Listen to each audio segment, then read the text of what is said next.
Welcome back mga ropa, kwentuhan muna tayo. Pag-usapan natin ang panibagong adjustment na ginawa ni Coach JJ Redick na naging sobrang effective para sa kubunan ng Lakers mga ropa. At dahil nga sa adjustment na to mga ropa ay nakamtan ng kubunan ng Lakers ang panalo kung sa kubunan ng Phoenix Suns. Sa Phoenix Suns kasi ginamit to ni Coach JJ Redick mga ropa. Ang sinasabi kong adjustment mga ropa ay yung pagpasok dito ni Coach JJ Redick kay Jared Vanderbilt mga ropa. First time lang ulit na ginamit ni Coach JJ Redick ng matagal at sinama sa rotation itong si Jared Vanderbilt. At pagpasok dito ni Jared Vanderbilt mga ropa, ang nangyari kagad dito 7 points with 7 rebounds kagad ang nagawa ni Jared Vanderbilt together with 2 steals mga ropa. At ang napakaligkit at napakatinding depensa ay nagawa din ni Jared Vanderbilt para sa kubunan ng Lakers na hindi naman nakikita sa stat sheet. Tumatagindig na plus 7 din si Jared Vanderbilt pagka nasa court siya mga ropa, kaya ibig sabihin sobrang effective niya talaga mga ropa pagka pinapasok siya dito ni Coach JJ Redick. Sobrang interesting nga nitong stat na to mga ropa. Ang first 5 na kubunan ng Lakers, lahat sila mga ropa ay lahat minus sa loob ng court. Si Rui Hachimura minus 12, si DeAndre Ayton minus 12, si Marcus Smart minus 10, si Luka Doncic minus 5, si LeBron James lamang ang may plus dyan sa may plus minus sa first 5 na kubunan ng Lakers. At pagka pumapasok ang bench players sa kubunan ng Lakers mga ropa, kitang-kita natin dito plus 7 si Jared Vanderbilt, plus 13 dito si Jake LaRavia, plus 11 si Jackson Hayes, plus 10 naman si Gabe Vincent. Mas effective pa yung mga bench players mga ropa pag pinapasok sila ni Coach JJ Redick. Isa na nga dun si Jared Vanderbilt mga ropa. Sinabi ko nga sa inyo mga ropa, first time na ginamit ni Coach JJ Redick ulit sa kanyang rotation. First time lang ulit mga ropa na dinagdag ni Coach JJ Redick sa rotation ito si Jared Vanderbilt. Ito nga mga ropa, unang nasulya ni Jared Vanderbilt ang playing time dito sa may second quarter. Pagbubukas sa second quarter mga ropa ay ginamit na siya ni Coach JJ Redick. At ang nangyari kagad dito mga ropa, pagpukol dito ng 2-pointer ni Gabe Vincent, nag-mintes yan. Ito ang isa sa napaka-importante kay Jared Vanderbilt mga ropa na kaya niyang iambag para sa kubunan ng Lakers. Bukod sa depensa mga ropa ay solid na solid ang rebounding ability na ginagawa ni Jared Vanderbilt. Nakakuha siya dyan ng offensive rebound mga ropa. At ang malupit pa dyan mga ropa, dyan sa may offensive rebound na yan ay nakuha pa ni Jared Vanderbilt ang second chance points. Basket is good. Ito na nga mga ropa dito sa game na to, 7 points with 7 rebounds ang nagawa ni Jared Vanderbilt. At sa lahat ng 7 rebounds na yun mga ropa, ang 6 rebounds doon ay offensive rebound na nagawa ni Jared Vanderbilt. Nagkakaroon ng second chance points sa kubunan ng Lakers pagka si Jared Vanderbilt mga ropa ay nasa loob ng court. Take note mga ropa, si DeAndre Ayton ay mayroong 8 rebounds dito sa game na to. Ang pumapangalawa sa kanya ay si Jackson Hayes na mayroong 9 rebounds. Ang pumapangatlo mga ropa ay si Jake LaRavia at pumapang-apat nga dito si Jared Vanderbilt na may 7 rebounds. Ibig sabihin mga ropa, nagkaroon ng katulong si DeAndre Ayton na isa pang player para sa rebounding department. At ito naman mga ropa, ito na nga yung importansya, yung pinaka-main na importansya ni Jared Vanderbilt para sa kubunan ng Lakers, yung kaya niyang i-provide mga ropa. Kitang-kita natin dito mga ropa, full court press defense ang binibigay dito ni Jared Vanderbilt sa player na to ng kubunan ng Phoenix Suns. Dito pa lamang sa may backcourt mga ropa ay nakadepensa na dyan si Jared Vanderbilt. Bibihira ito sa mga players ng Lakers mga ropa na ganyan dumepensa. Ang trademark kasi ng Lakers mga ropa ay opensa, samantalang si Jared Vanderbilt mga ropa ay kayang-kaya niyang mag-provide ng depensa para kay Coach JJ Redick. Kitang-kita naman natin dyan mga ropa, malagkit at mahigpit na depensa kagad ang binibigay dyan ni Vanderbilt. At ang possession nga na to ng kubunan ng Phoenix Suns mga ropa ay nag-end up to, nag-set sila ng ball screen dito para kay Jared Vanderbilt. Napikon yata itong player na to ng kubunan ng Phoenix Suns sa ginagawang depensa ni Vanderbilt mga ropa. Kitang-kita natin dyan, inusli niya yung puwet niya para bumagsak dito si Jared Vanderbilt. Grabe naman yan mga ropa, gusto yatang magpapuwet kay Jared Vanderbilt. At ang tawag dyan ng referees mga ropa,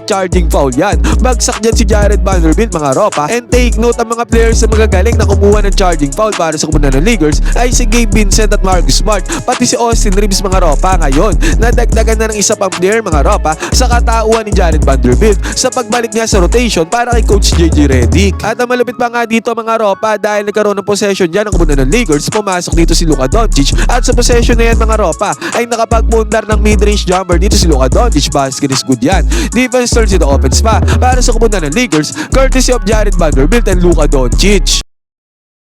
At dito naman mga ropa, heto ulit sa may transition offense to ng komunidad ng Phoenix Suns. At syempre, depensa ulit dito ang komunidad ng Lakers. Jared Vanderbilt ulit mga ropa. Sobrang gandang defensive play na naman ang ginawa dito para sa komunidad ng Lakers. Ang nangyari dyan mga ropa, pababa na si Jared Vanderbilt. Pero nung napansin niya parang ipapasa dito ng komunidad ng Phoenix Suns yung bola, which is pinasa naman talaga mga ropa. Promeno dyan si Jared Vanderbilt. Sabay nakuha niya yung steal dyan mga ropa. Clean steal yan mga ropa. Nakuha ni Jared Vanderbilt. Ang good defensive play dyan. At ang ginawa pa dyan ng komunidad ng Phoenix Suns mga ropa para mapigilan ng possible easy 2 points si Jared Vanderbilt sa may fast break ay nag-commit sila dyan ng clear path foul mga ropa. Nagtataka pa tong player na to na pumaul kay Jared Vanderbilt sa kanyang ginawa mga ropa. Nagulat kasi siya mga ropa sa ginawang pag-steal dito ni Jared Vanderbilt. Ngayon mga ropa, dito pa lamang sa mga clips na to kitang-kita na kagad natin ang defensive presence na nagagawa ni Jared Vanderbilt para sa komunidad ng Lakers. At ang maganda nga dyan mga ropa, syempre depensa yan. Nakakapagpundar dyan ng puntos sa komunidad ng Lakers. Si Luka Doncic na naman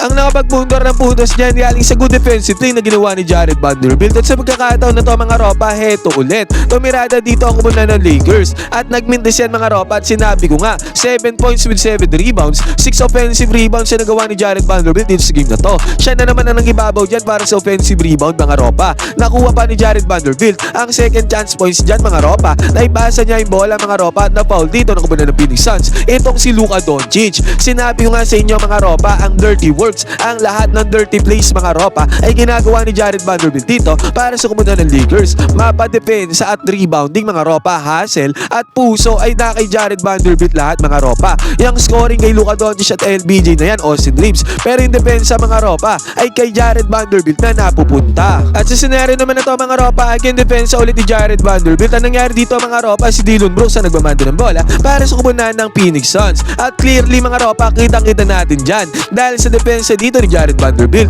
Naagaw niya yung bola against kay Dillon Brooks mga ropa. Clear steal ulit dyan mga ropa. 2 steals nga nagawa ni Jared Vanderbilt dito sa game na to mga ropa. At ang maganda pa nga dyan mga ropa ay nagko-convert talaga ng komunidad ng Lakers ang good defense si Jared Vanderbilt into points dahil dito sa may transition mga ropa. Ang ganda ba ang ginawa ni LBJ papunta kay Jake LaRavia. Slam dunk ang ginawa dyan ni Jake LaRavia mga ropa. Pero hindi nga mangyayari yan mga ropa kung hindi dahil sa steal na ginawa dito ni Jared Vanderbilt against kay Dillon Brooks.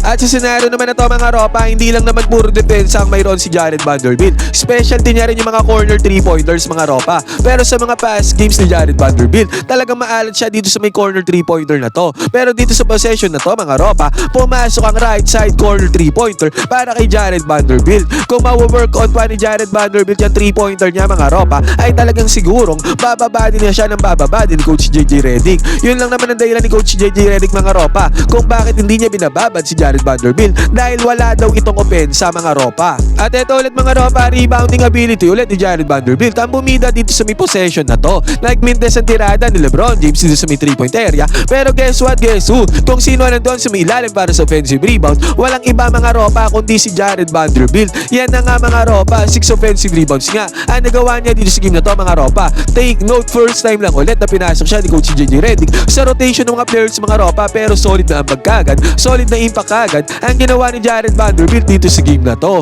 At ang tendency outcome pa nga niyan mga ropa ay na-foul dito si Jake LaRavia dahil sa offensive rebound na ginawa ni Jared Vanderbilt.